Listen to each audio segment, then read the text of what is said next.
Good evening. This is Phil Gap, 6:49 p.m. I wanted to give an update on the S&P 500. We've had an awful last couple of weeks. On Friday, it opened at 288 and went as high as 297, and the low was 285.54, and it did 385 million shares. And then if you see the next day on Monday, Tuesday, and Wednesday, it went higher, and there was no more buyers, and they crushed it back down. And I just guessed that because they had so many amount of sellers here at 385 million, that potentially it will go higher.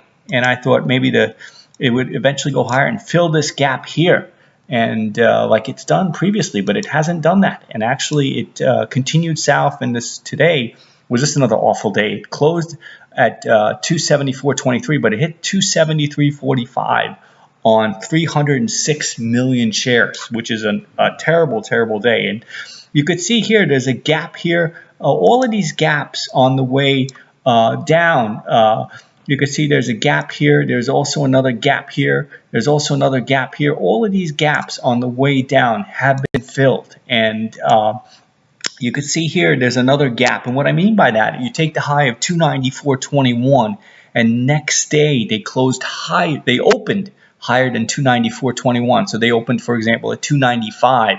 So there was approximately 80 cents gap. And these gaps usually more than 50% of the time get filled. So there was a gap here at 294.21, and that got filled.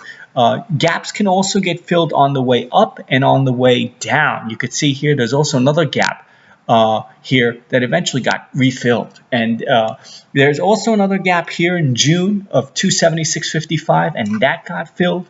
So the next gap that's coming up is at 271.49, and you can see it here.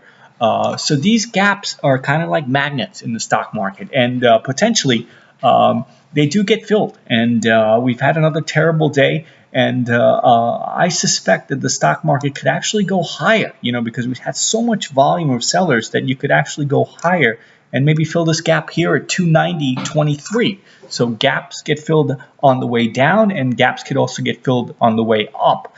So depending upon the volume. So my next target, unfortunately, for the S&P 500, I think it's going to fill this gap at 271.49, and we have to wait for the buyers. When will they show up? So if you do Gartley trading pattern, which most of the traders on Wall Street know, you take this high at 339.08, and you take this B part, the low here at 285.54, and if you subtract it from the C over here at 313.84, you get a 259.260 number.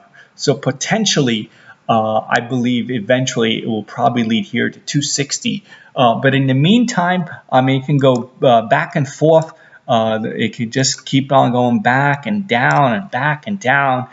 So you never know. And what most traders usually do is they trade it, and then they put stops here, which was basically the previous low of 273.45. So if it breaks 273.45, I believe that gap is going to get filled at 271.49. And long term, I believe this is going to hit 259, 260. So potentially, because of the amount of sellers there's been, it could go higher also. So anything that you do, please put stops. Have a great evening.